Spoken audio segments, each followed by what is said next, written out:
quand on s'est donné, on reçoit. Donc nous, on n'a jamais eu la philosophie de rester tout seul, fermé, avec les portes fermées dans notre coin. Donc voilà, là, c'est assez ouvert et du coup, quand tu te tournes vers les autres, forcément, c'est du positif qui en ressort. Je vous ai parlé du palmarès du roi Jean, de son obsession pour la technique, de sa passion dévorante pour la course. Jean Le Cam, c'est une vie dédiée à la voile, et ça remonte à ses premières aventures dans la baie de Port-la-Forêt. Souvenez-vous, à 5 ans, il tire déjà ses premiers bords sur un canoë équipé d'un parasol en guise de grand voile. 6 décennies plus tard, le skipper s'est découvert une nouvelle vocation, partager son savoir. En moyenne, les gens ne voient que les bateaux une fois qu'ils sont dans l'eau. Et après, ils disent, mais le reste du temps, qu'est-ce que tu fais? Là, quand les gens viennent ici, ils s'aperçoivent que c'est quand même... il y a du boulot. Je pense qu'il va falloir suivre le guide. Donc le guide, c'est Jean Le Cam. Et c'est sans doute avec les jeunes de l'aide sociale à l'enfance que le navigateur est le meilleur ambassadeur de sa passion.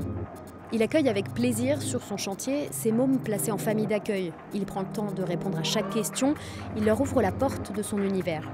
C'est toujours bien de faire plaisir, de donner quelque chose que tu as l'impression que, comme disait une des accompagnatrices la semaine dernière, moi j'ai gagné ma journée quand les enfants ont des étoiles dans les yeux, donc c'est un peu pareil. Cette part de rêve, Jean Le Cam la concrétise aussi auprès des jeunes skippers comme Benjamin Ferré. Ce nouveau venu dans le monde de la course au large doit beaucoup au roi Jean et ça m'arrange bien, il a plein de choses à me raconter sur son mentor. En fait, il peut paraître un peu comme ça au premier abord. En fait, c'est juste qu'il n'ouvre pas la porte à grand monde, mais par contre, une fois qu'il décide d'ouvrir la porte parce qu'il a confiance, c'est extraordinaire ce qu'on trouve derrière. Moi, je l'appelle ma boîte de Pandore. Dans ce dernier volet de notre série, vous allez comprendre que pour le doyen du Vendée Globe, la transmission est devenue un moteur. Je vous emmène à nouveau sur le chantier de Jean Le Cam, où il se charge de former la nouvelle génération.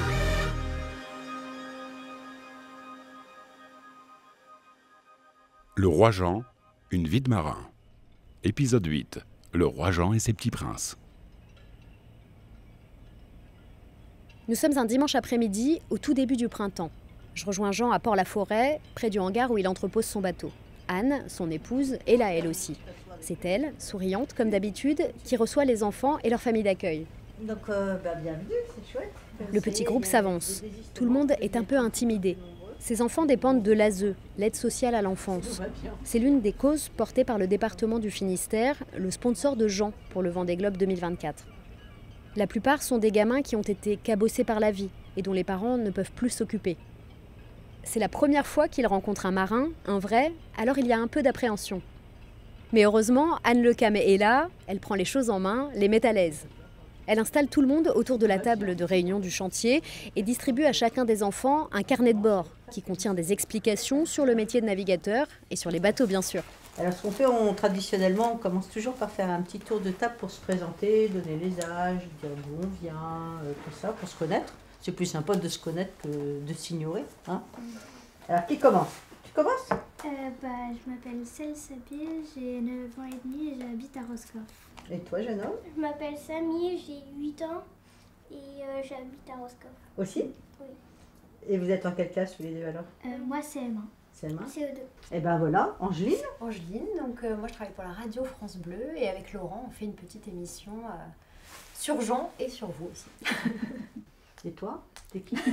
Moi, c'est Jean Le Cam. D'accord. T'as quel âge? 64 ans, Et t'habites où? à la Forêt-Fouesnant. D'accord. Et tu fais quoi? Je fais du bateau à voile. D'accord. Le ton est donné, ambiance bon enfant. Les apprentis marins se détendent. Ils ont entre 4 et 8 ans et sont venus avec leur famille d'accueil. Pour Anne et Jean, l'objectif, c'est de leur faire découvrir un univers qui leur est totalement inconnu, celui de la course au large. Le prochain grand projet, vraiment, s'appelle le Vendée Globe. Et le Vendée Globe, c'est un tour du monde qu'il va faire tout seul sur son bateau, tout autour du monde. Voilà. Donc ça, c'est une belle aventure qui prend un certain temps, qui va durer au moins 80 jours. Donc il est pendant 80 jours tout seul sur son bateau. On n'a pas le droit de l'aider, il n'a pas le droit de s'arrêter. S'il s'arrête, il a le droit, mais personne ne peut venir ni lui parler, ni l'aider. Donc, alors évidemment, pour faire ce tour du monde, il faut un bateau. Alors là, évidemment, le bateau, c'est des bateaux de course. Hein, c'est pas les bateaux comme on voit beaucoup. C'est des bateaux assez exceptionnels. Des IMOCA. Qui sont des IMOCA. Donc, ça, t'as tout bien travaillé. Et donc, ces bateaux-là, Jean, il va vous montrer ce que c'est un bateau de course. Alors, vous allez voir que c'est pas très confortable. Hein, que c'est pas là où on a envie de faire de la croisière ni passer nos vacances. Nous, hein, personnellement, moi, j'y vais pas. Hein, parce que, bon, vous allez voir la cuisine équipée. Nickel. La salle de bain, génial. Alors, les chambres à coucher, je vous raconte pas. Vous allez voir tout ça. C'est ça. À l'intérieur du bateau, tu vas voir, c'est quand même... il n'y a pas du tout de confort. Pas du tout. C'est vraiment des bateaux qui sont dédiés à la course et à la compétition. Et qui sont très modernes dans leur conception. Hein. C'est des matériaux très, très modernes, des formes très modernes. Tout est très moderne. Avec beaucoup de technologie. Un petit peu. Est-ce que vous voyez les voitures de course? Vous voyez? Eh ben, on pourrait dire que c'est un peu les super voitures de course, mais pour aller sur l'eau. Voilà, on va dire ça comme ça. Dans le hangar, l'équipage du jour lève les yeux vers l'imposant bateau qui occupe tout l'espace. Le fameux IMOCA de Jean Le Cam les attend. On grimpe l'un après l'autre les quelques marches de l'échafaudage pour le voir de plus près. Donc voilà, le bateau, typiquement, sa particularité, c'est qu'il est assez volumineux sur l'avant. Comme les nouveaux 40 pieds ou mini transat.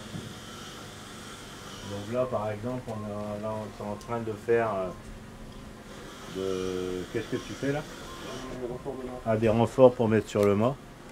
Donc ça, c'est... Voilà, là, il met de la résine sur un polyane, un truc transparent. Et après, il met les tissus dessus pour imprégner les tissus de résine. Après, il va les découper et il va les poser sur le mât. Et après, on fait le vide avec une bâche à vide. Et puis, comme ça, ça plaque les tissus pour enlever les bulles. Et voilà. Alors, les enfants, qu'est-ce que vous en pensez au niveau confort? Ça ressemble un peu à votre chambre ou Pas du tout. La votre chambre, elle est bien, hein, côté là. Oui. Vous avez quoi? Des couvertures? Un lit, un bureau? Oui. Mais vous avez des couvertures, un bureau et surtout plein de bazar. Et plein de bazar aussi? Un peu comme ici, mais il n'y a pas de lit, il n'y a pas de bureau. Enfin si, il y a un petit bureau avec un clavier. Il pose des questions sur un peu tout, qu'est-ce que tu manges, comment tu dors surtout. Parce que c'est vrai quand on visite le bateau, on s'aperçoit que la cuisine, c'est un petit réchaud avec une bonbonne de gaz et puis soit une bouilloire, soit un petit wok pour faire la cuisine.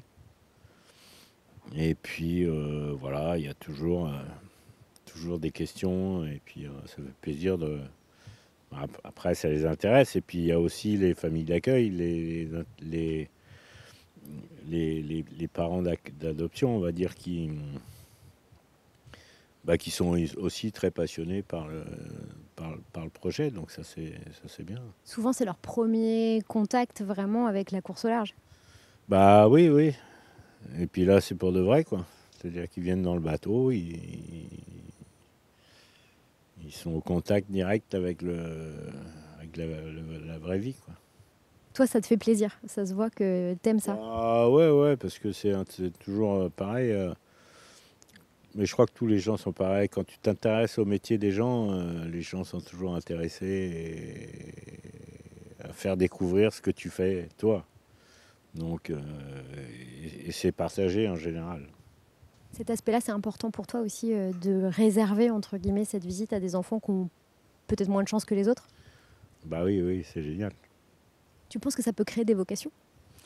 Pourquoi pas, hein. Après, il y a plein de métiers. Après, il y a de l'hydraulique, il y a de la construction, il y a l'électronique, l'informatique, du moteur. Enfin, il y a beaucoup de métiers différents. Après, Après, tu as ceux qui naviguent, mais c'est une vraie économie. Un bateau comme ça, c'est quand même beaucoup de personnes. Les plus grands, justement, ils s'intéressent à ces métiers, ils y réfléchissent peut-être pour la suite? Là aujourd'hui, on avait des 4-8 ans, on en a eu des 8-17 ans. Et là, il y en a un qui voulait faire soudeur. Bon, j'ai bien vu que j'ai dit, nous, on soude pas, on colle. Alors peut-être qu'il va transformer sa soudure avec de la résine. L'enthousiasme du groupe est contagieux. Jean se détend, je vois qu'il apprécie la curiosité des petits, le contact avec ses enfants qui s'intéressent à son métier. Il essaye de les faire rire, de les amuser. Et là, il leur fait faire le tour du bateau. Tu vois, on peut aller dedans. Oh, ça résonne. Ouais. Parce que c'est tout Wow. Et si tu vas tout de l'autre bout, on entend bien. Là, il est un peu haut là-bas. Mais... Quand tu as quelqu'un qui est tout en haut, et tu peux lui parler comme ça, et il entend très bien tout en haut. Donc voilà, on va prendre un goûter. Après 1 heure de visite, Jean a visiblement un petit creux. Important le goûter, avec le gâteau breton à la framboise. Ça te fait plaisir aussi, autant qu'aux enfants. Ouais, avec du jus de pomme, et puis soit jus de pomme, jus d'orange ou eau, voilà. Le menu a beau être tentant, pas suffisamment pour interrompre le flot de questions des uns et des autres. Les enfants n'en ont pas fini avec Jean. Combien d'heures vous dormez? En moyenne, on va dire 5 heures par jour. Plusieurs fois. Ouais, plusieurs fois. Ouais. Quand tu arrives à dormir 3 heures de suite, c'est bien. Après, ça dépend de chacun. Hein. Il y en a toujours qui sont plus ou moins attachants. Là, la jeune fille qui était là, elle était quand même extraordinaire. Elle fait de la flûte, elle a 8 ans. Elle chante avec des aigus de malade. C'était quand même extraordinaire.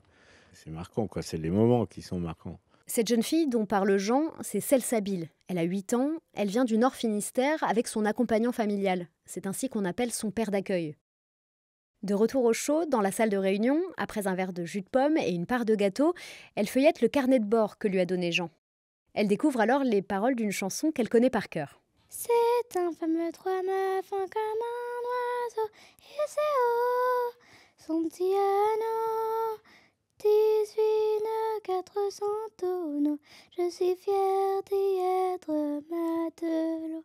Tiens bon la vague et tiens bon le vent, et c'est haut, son petit anneau, si Dieu veut toujours droit devant, nous irons jusqu'à San Francisco. Je pars pour de longs mois en les embarquant, et c'est haut, son petit anneau. D'y penser, j'avais le cœur gros, en doublant les feux de Saint-Malo. Tiens bon la vague et tiens bon le vent, et c'est haut, son petit anneau. Si Dieu veut toujours droit devant, nous irons jusqu'à San Francisco.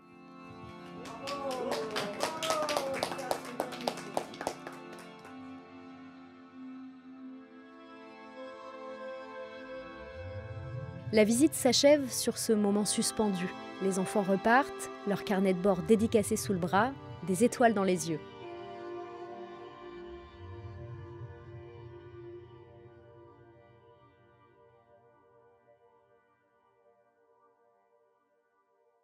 Vous l'avez compris, le partage, la transmission, c'est essentiel pour Jean Le Cam. Il suit d'ailleurs de près la carrière de certains jeunes skippers qu'il juge prometteurs. Il a même mis une partie de son hangar à disposition de l'un de ses protégés, Benjamin Ferré. Il a 33 ans, c'est un grand blond souriant. Benjamin, c'est à la fois un apprenti et un complice de notre marin. Et je comprends vite que sans l'aide du roi Jean, le trentenaire ne serait peut-être jamais devenu skipper. Moi, c'est vrai que contrairement à pas mal de mes petits concurrents sur l'eau, je viens pas du monde de la course au large, j'ai pas grandi ou baigné là-dedans. Bien qu'étant, alors je suis né à Rennes et j'ai grandi, mes grands-parents avaient une maison à Saint-Malo. Donc j'ai quand même petit assisté à des départs de course, tu vois, la route du Rhum, etc. Donc j'avais goûté un peu à l'univers maritime, mais jamais pour la course au large. Et c'est venu assez tard parce que ma première course au large, c'était en 2017, tu vois, donc j'avais 27 ans. C'est en 2015 que le jeune aventurier, qui s'apprête à traverser l'Atlantique au sextant, l'ancêtre du GPS, rencontre Jean Le Cam. À l'époque, le navigateur de 56 ans cherche des sous pour financer son prochain tour du monde. Et Jean, à ce moment-là, c'est la période où il lance la campagne Yes We Cam, parce qu'on a 1 an du départ du Vendée Globe, qu'il n'a pas encore le budget pour participer au Vendée Globe 2016. Et donc il lance cette grande campagne de financement participatif sur KissKissBankBank. Et donc il y avait tout un slogan, pas de Vendée Globe sans Jean Le Cam, etc. quoi. Et donc nous on tombe là-dessus et j'envoie juste un mail à Anne Le Cam, ou je sais plus, contact@lecam.fr, tu vois, un truc comme ça. Et on lance un peu une bouteille à la mer et on dit, bah voilà, nous on a une petite communauté sur Facebook à l'époque qui nous suit et on inviterait bien Jean à naviguer sur notre bateau. Et on ferait toute une vidéo où on appellerait notre communauté à contribuer à la campagne de Jean, quoi. Parce qu'un Vendée Globe sans Jean, ce serait pas pareil. Bon alors Jean, qu'est-ce qui t'amène sur le bateau Cap à l'Ouest? Écoute, où j'en suis, on va lancer la campagne de participatif, c'est ça, pour le 27 avril, parce que le 27 avril, j'aurai 57 ans, donc c'est Cap à l'Ouest qui m'amène à Saint-Malo. Donc l'objectif, le départ du Vendée Globe, c'est? Le départ du Vendée Globe, c'est le 6 novembre. Parce qu'il faut savoir que pour faire un tour du monde, si on n'a pas un bateau qui tient la route et qu'on connaît bien, il vaut mieux éviter. Après, pour le reste, on compte un peu sur tout le monde, sur Cap à l'Ouest et sur tout le monde, pour faire un beau projet commun et qui apportera, j'espère, beaucoup de sensations différentes. Je pense qu'on va faire quelque chose de joli. Yes we cam. Yes we cam. Yes we cam. Yes we cam. Et on faisait 2-3 blagues dans la journée et donc il a esquissé quelques sourires, quoi. Mais c'est comme ça que le premier contact s'est fait. Et surtout en fait à l'époque avec Anne, avec qui on s'entend super bien, et qui elle était un peu au four et au moulin pour faire parler de cette campagne collaborative, quoi. Et c'est comme ça qu'on s'est rencontrés. Et en fait c'est un peu la magie des Le Cam, c'est que pour le coup ils n'ont jamais oublié ce coup de main. Et c'est comme ça que nos routes se sont recroisées plus tard, parce qu'ils n'avaient jamais oublié en fait cette journée-là, quoi. Aujourd'hui, les deux sont devenus tellement complices qu'Anne les appelle Starsky et Hutch. Et c'est vrai qu'on les croise souvent ensemble, le brun frisé et le blond aux cheveux courts, engagés dans des discussions passionnées. Il paraît même qu'ils ne parlent pas que de voile. Non, on parle un peu de tout. Un peu de tout. On a été à Paris l'autre jour voir un spectacle de danse, par exemple. On parle un peu de choses diverses et variées. Et puis on partage beaucoup d'opinions, on va dire, communs. Vous êtes retrouvés? Ouais, c'est clair. Je trouve que c'est une personne qui est vraie. Et du coup, on partage beaucoup de choses en fait. Ça, c'est agréable. En 2019, Benjamin Ferré participe à sa première course, la Mini Transat. C'est une traversée de l'Atlantique entre la Vendée et la Guadeloupe avec une escale aux Canaries, une course en solitaire, sans assistance et sans moyen de communication. Le jeune skipper termine 3e. C'est une jolie performance qui n'échappe pas à notre couple finistérien. En fait, on s'est retrouvés parce que Anne Le Cam m'a envoyé un message après la Mini Transat et elle m'a envoyé un SMS du style belle Mini Transat, bien naviguée, viens fêter ça à la maison quand tu veux, quoi. Et du coup, je suis allé dîner chez Anne et Jean. Anne, qui cuisine divinement bien, nous fait un super repas. Et voilà, et on se met à refaire un peu le monde. Anne va se coucher et je me retrouve avec Jean sur la terrasse à refaire le monde, tu vois, jusqu'à 2-3 heures du matin. Et à un moment, il me dit ça, quoi. Il me dit mais je pense que tu es capable de faire le Vendée Globe. Et moi, ça a eu un petit coup de fléchette dans un coin de ma tête. Et c'est comme ça que tout a démarré et que derrière, ça s'est activé. Et en fait, derrière, il n'a jamais abandonné, quoi. C'est qu'il m'a accompagné dans toutes les étapes du projet, le choix du bateau et aussi crédibiliser le projet, quoi, parce que moi j'étais personne, quoi. À l'époque j'avais juste fait la Mini Transat et donc c'était difficile, quoi, de convaincre des sponsors, des partenaires d'être légitimes là-dedans. Et donc Jean m'a beaucoup aidé dans cette dynamique-là, quoi. C'est à la fois un bon marin et puis c'est un projet de Vendée Globe, c'est un projet d'entreprise quand même, hein. C'est un gros investissement et puis il faut se donner les moyens, il faut faire les choses dans l'ordre. Et Benjamin, pour ça, il sait parfaitement s'adapter à cette situation. C'est important aujourd'hui d'avoir quelqu'un pour mettre le pied à l'étrier. C'est compliqué de se lancer dans la voile si on n'a pas ce réseau-là. Il y a des systèmes différents, hein. Il n'y en a pas un meilleur que l'autre, hein. C'est sûr que d'avoir un peu d'expérience, ça ne mange pas de pain, on va dire. Et puis tu l'as ouvert aussi un peu ton réseau. Ouais, c'est sûr que là, il y a aussi côté tous nos fournisseurs techniques, etc. C'est hyper important d'avoir des fournisseurs avec qui tu as une certaine confiance, une certaine connivence, et donc de faire partager cette expérience, c'est aussi un gage pour eux peut-être de réussite. Jean parle là de 2 autres de ses protégés. Violette d'Orange, qui s'apprête à 23 ans à prendre le départ de son premier Vendée Globe. Elle a d'ailleurs repris Hubert, l'ancien bateau de Jean. Quant à Eric, c'est Éric Bellion, le beau-fils de Jean, avec qui il a monté un projet commun pour ce Vendée Globe 2024. Leurs bateaux sont identiques. Dans le jargon, on appelle ça un sister ship. Les 2 marins ont mutualisé les moyens pour fabriquer 2 coques similaires.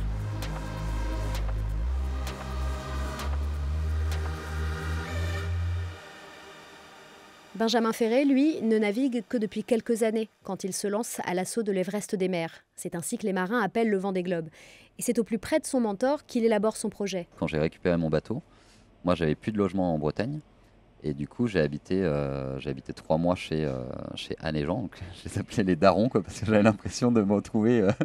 C'est le dimanche, on avait le repas dominical avec les darons. Je déjeunais avec leurs copains. Voilà. Et en fait, j'ai habité 3 mois chez eux. J'avais ma petite chambre, j'avais les chiens. Quand j'arrive chez eux, les chiens me sautent dessus. Donc c'était un peu devenu une deuxième famille. Et puis, je profitais de tous les conseils de Jean au chantier. Donc il m'amenait, moi je disais qu'il m'amenait à l'école, mais tu vois, tous les matins il m'amenait au chantier voir le bateau, s'occuper du bateau. Donc c'était génial quoi, au départ pour démarrer. C'est incroyable. Alors après, comme tout, voilà, on l'entend là derrière, il est là. Comme tout adolescent, j'ai pris mon indépendance et donc j'ai quitté la maison familiale et je suis allé m'installer à l'Armor du côté de Lorient. Mais c'est sûr qu'on a gardé des liens très proches. Ouais. Tu dirais qu'il a un sale caractère ou pas? Bah là, il est juste derrière, alors. Il n'entend pas. Non, mais en vrai, c'est. En fait, il peut paraître un peu bourru, voilà, comme ça au premier abord. Mais en fait, c'est juste que il ouvre pas la porte à grand monde et qu'il a une certaine pudeur et voilà, une certaine distance qu'il met avec les gens. Mais par contre, une fois qu'il décide d'ouvrir la porte parce qu'il a confiance, c'est extraordinaire ce qu'on trouve derrière, quoi. Moi, je l'appelle ma boîte de Pandore parce que je sais pas si c'est la bonne expression derrière la boîte de Pandore, mais en fait, une fois qu'il ouvre la porte, non seulement c'est open bar, mais en plus, c'est extraordinaire. Comme moi, j'ai toujours dit, j'ai beaucoup plus appris en discutant avec Jean que technique ou bateau, etc. Pourtant, on pourrait croire que ce qui m'apporte, c'est beaucoup l'aspect gestion de projet, gestion du bateau, la technique, apprendre à naviguer. Paradoxalement, il m'a appris bien plus sur d'autres sujets parce que quand il s'ouvre, il est beaucoup moins bourru et fermé qu'on ne le croit. Ça, c'est un aspect essentiel de la personnalité du roi Jean. S'il peut paraître relativement à l'aise sur les plateaux télé ou devant un micro, le roi de la punchline ne se livre pas pour autant. Il lui faut du temps. Et c'est vrai que je l'ai vu se décrisper peu à peu au fil des mois et de nos rencontres. T'aimes bien ce rôle de mentor? Il parle de toi comme un mentor? Mentor, je connaissais pas parfaitement la définition d'un mentor, mais enfin bon, c'est surtout qu'on partage beaucoup de moments intéressants ensemble et ce qui nous apporte l'un à l'autre, je pense. Tu te souviens avoir fait des photos de suture sur des pieds de cochon Ouais, mais ça c'était peut-être parce que ça j'en fais assez régulièrement. À quelques semaines du départ du Vendée Globe 2024, l'ambiance sur le chantier reste sereine. Mais les 2 acolytes savent qu'ils seront bientôt rivaux. Jean Lecam sur son voilier Tout commence en Finistère Armor Luxe pour son 6e Vendée Globe. Benjamin Ferré sur Monoyeur Duo for a Job pour son tout premier tour du monde en solitaire. Il est à la fois mentor et à la fois concurrent. Mais c'est sûr qu'il y a une affinité particulière. Après, sur l'eau, je pense que tous les deux, on a quand même un esprit de compétition acéré, quoi. On aime bien quand même la compétition. Donc sur l'eau, ce serait génial déjà de finir. C'est lui qui me le répète souvent, mais l'essentiel c'est d'arriver. Et voilà, évidemment qu'on fera la course pour respecter ça, quoi. Mais bon, avant de le rattraper, il y a un peu de, il y a un peu de boulot, quoi. On est tous des concurrents à partir du moment où la ligne de départ est franchie. Maintenant, c'est vrai qu'on va se suivre plus particulièrement. Toi, tu vas le regarder dans le classement, clairement. Bien sûr. Ouais, Benjamin, Violette, Eric, forcément. Tu te reconnais un peu dans ces 2 jeunes? Un petit peu, pas dans la technique, ça c'est sûr. Parce que la technique, c'est pas leur fort. Ça, C'est le moins qu'on puisse dire. Oui, mais tu lui donnes des cours, il disait un petit peu, Benjamin. Ouais, mais moi je lui dis, ça sert à rien d'aller en cours. Hein. Ce qu'il faut faire, c'est faire. Parce que à trop en dire fait rire, à bien faire fait taire. En conclusion, Jean Le Cam nous offre sa maxime préférée. Les grands diseurs ne sont pas forcément les grands faiseurs. Et ce proverbe s'applique bien à notre marin, le roi Jean, le taiseux au grand cœur, capable d'accomplir des exploits en mer. J'espère pour ma part ne pas en avoir trop dit, mais suffisamment pour vous permettre de mieux cerner ce virtuose de la voile. En travaillant sur ce podcast, j'ai eu la chance de mieux cerner Jean Le Cam, un marin comme on n'en fait plus, avec son esprit de compétition, son exigence, ses bougonneries, mais aussi sa grande générosité et ses idéaux qui font de lui le roi incontesté de la course au large. C'était Le Roi Jean, une vie de marin. Une série imaginée à France Bleu Brésil. Récit et reportage, Angeline de Minck. Production, Camille Bichler, studio de création France Bleu. Montage et mixage, Alexandre Lechaud. Musique originale, Fabien Bourlier et Alexandre Lechaud. Prise de son, Fabien Bourlier, Alexandre Lechaud, Laurent Leclerc, Olivier Le Guerme et Jacques-Henri Gérard. Avec la voix de Laurent Lelimantour. Documentation INA, Sylvia Monduc. Vous pouvez retrouver tous les épisodes de cette série sur l'application Radio France, le site francebleu.fr ou votre plateforme d'écoute préférée.